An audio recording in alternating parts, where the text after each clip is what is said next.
Cyber police स्टेशनला जे फिर्यादी आहेत ते व्यवसायाने अभियंते आहेत. तर त्यांनी शेअर मार्केटच्या अनुषंगाने, शेअरमध्ये इन्व्हेस्टमेंट करण्याच्या अनुषंगाने एक अली एक्सप्रेस नावाचा प्लॅटफॉर्म आहे, ट्रेडिंग ॲप म्हणूया आपण त्याला. त्याच्यामध्ये त्यांनी त्यांचं स्वतःचं रजिस्ट्रेशन केलं आणि त्याच्यामधनं शेअर्समध्ये पैशाची गुंतवणूक केली. तर ही गुंतवणूक जवळजवळ 1,11,00,000ची होती आणि त्याच्यामध्ये अली एक्सप्रेस या प्लॅटफॉर्म करणं साधारणतः 15% पर्यंत त्यांना नफा मिळेल असं आश्वासन दिलं होतं.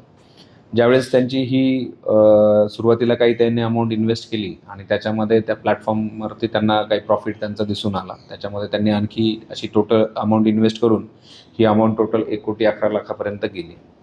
ज्यावेळेस त्यांना झालेला प्रॉफिट किंवा नफा जो आहे तो विड्रॉ करण्यासाठी त्यांनी रिक्वेस्ट टाकली.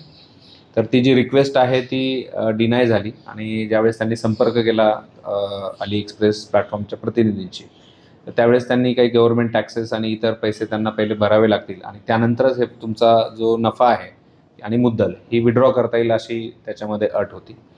त्यावेळेसच मग हे फिर्यादी त्यांच्या लक्षात आलं की आपली फसवणूक झालेली आहे. त्यांनी सायबर पोलीस स्टेशन येथे त्या संदर्भात तक्रार दिली आणि या गुन्ह्याच्या दरम्यान गुन्ह्याचा तपास करत असताना आपल्याला जे आरोपी आहेत ते याच्यातल्या जी फ्रॉडची अमाऊंट आहे ही नागपूरमधील एका खाजगी बँकेच्या अकाउंटमध्ये ट्रान्सफर झाल्याची निष्पन्न झाली.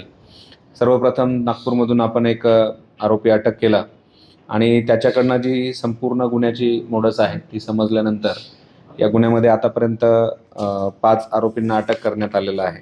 जी गुन्ह्याची पद्धत आहे त्याच्यामध्ये हे संपूर्ण फ्रॉड अमाऊंट जी आहे ती वेगवेगळ्या म्यूल अकाउंट्सवरती ट्रान्सफर होत होती आणि त्याच्यामार्फतनं USDT खरेदी करून हे बाहेरचे जे इतर राष्ट्रातले आरोपी त्यांच्याकडे ट्रान्सफर होत होते. तर असं करून या गुन्ह्यात एकूण आतापर्यंत 5 आरोपींना अटक करण्यात आलेली आहे आणि या संदर्भातला पुढील तपास चालू आहे.